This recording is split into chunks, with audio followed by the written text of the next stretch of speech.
Me zërin mund të bëjmë gjëra të mrekullueshme, të këndojmë, të bërtasim, të pëshpërisim fjalë të ëmbla. Gjithashtu e përdorim edhe për të aktivizuar pajisje. Një program amerikan i quajtur Canary Speech po zhvillohet për të analizuar bisedat duke përdorur makina që mësojnë për të testuar numrin e sëmundjeve neurologjike dhe njohëse, si për shembull Parkinson apo dementia. Projekti ka lindur nga një eksperiencë e dhimbshme personale për bashkëthemeluesin e saj, Henry O'Connell. Pata mundësinë të kisha një mik prej 30 vjetësh, i cili para 6 vjetësh u diagnostikua me sëmundjen e Parkinsonit. Miku im më tha se kur u diagnostikua me sëmundjen, i than se vuante prej 10 vitesh nga Parkinsoni, rrëfen O'Connell.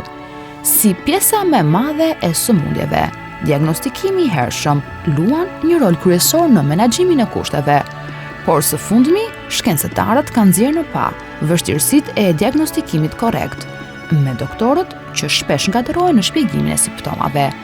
Dhe sa më gjatë të jetë periudha e pa diagnostikuar, më të rënda bëhen simptomat. Canary Speech funksionon me algoritmet që ekzaminojnë një fjalim të pacientëve në kushte të veçanta, përfshi Alzheimer, dementjen apo Parkinsonin.